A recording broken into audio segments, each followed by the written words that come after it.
pense qu'avant de commencer à parler de quoi il s'agit un fast radio burst, il faut comprendre qu'est-ce que c'est que l'observation radio en ondes radio du ciel. Il y a différents types de lumière qu'on peut détecter des objets célestes et en général partout.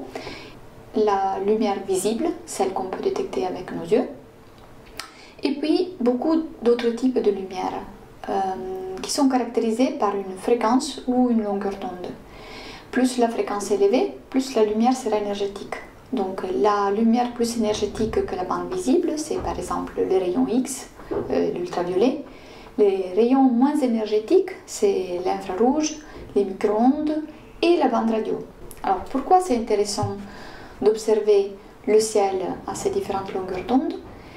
Parce que à chaque longueur d'onde, dans chaque bande du spectre électromagnétique, nous pouvons détecter des objets différents, ou le même objet, mais des composantes différentes du même objet.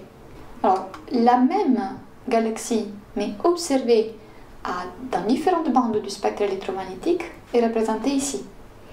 En gros, en bande visible, on observe toutes les étoiles de la galaxie. En ultraviolet, on observe que les étoiles les plus jeunes, les plus massives, donc de masse plus importante. En infrarouge, on observe, en particulier dans le loin infrarouge, on observe la poussière qui est présente dans les galaxies. Et en bande radio, on observe différents types de composantes d'une galaxie. Ces sources radio rapides, fast radio burst, sont des sources qui ont été détectées, découvertes, disons, pour la première fois en 2007. Et il s'agit de phénomènes extrêmement rapides, mais aussi extrêmement énergétiques. Un fast radio burst, pour donner une ordre de grandeur, peut mettre en quelques millisecondes l'énergie émise par le Soleil en 80 ans. Et aujourd'hui, on connaît environ une trentaine de fast radio bursts qui ont été découverts grâce au télescope de Parkes, et une autre dizaine qui ont été découverts en utilisant d'autres télescopes. La nature, l'origine physique de ces fast radio bursts est encore inconnue. Donc, il y a deux grosses catégories de sources qui pourraient expliquer les fast radio bursts, qui ont été prévus théoriquement.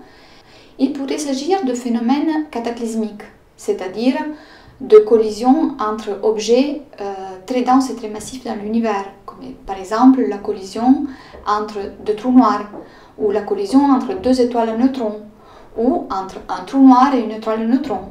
Ou par contre, il pourrait s'agir d'objets qui ont une émission radio qui se répète, par exemple des étoiles à neutrons très massives et avec des champs magnétiques très intenses.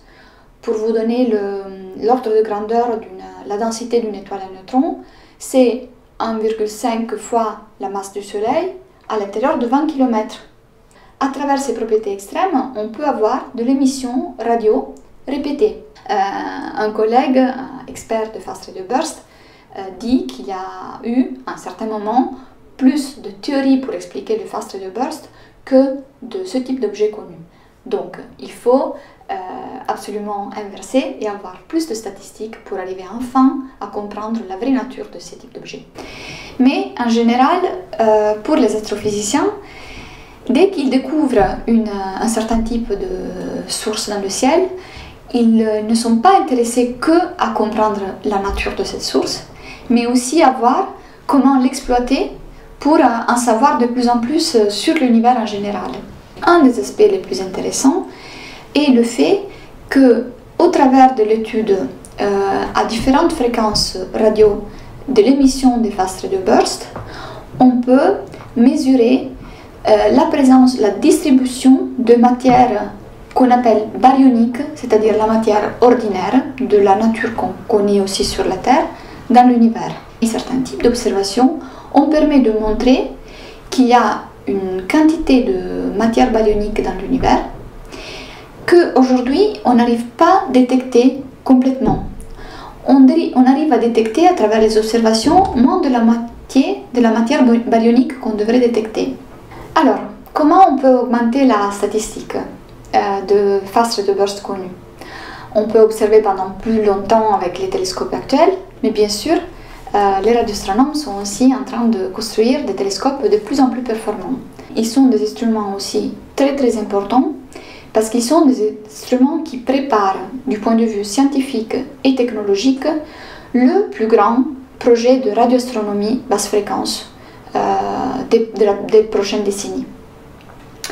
Ce télescope s'appelle Square Kilometer Array, qui veut dire un réseau avec une surface collectrice totale de la lumière de 1 km².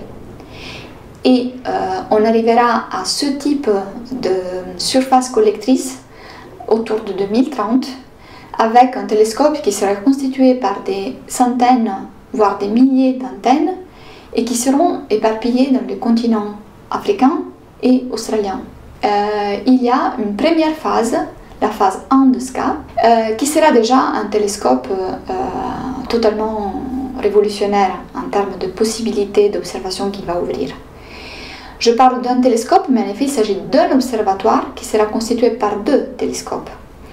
Un télescope qui s'appelle SK1 Low et qui sera constitué par plus de 130 000 antennes dans le désert de l'ouest de l'Australie. Et puis, il y aura SK1 Mid qui va observer les fréquences un peu plus élevées et qui sera composé par un peu moins de 200 antennes en Afrique du Sud. Alors, pour vous donner une idée de l'espace de découverte qui sera ouvert par ce télescope, je vous montre ici une image d'une simulation d'observation d'une galaxie. Avec sur la gauche ce qu'on peut observer avec le meilleur des télescopes d'aujourd'hui, et sur la droite, vous voyez l'image qu'avec le même temps d'observation, on aura avec SKA. Ce que nous, les astronomes, on espère, c'est qu'avec SKA, on découvrira the unknown, l'inconnu.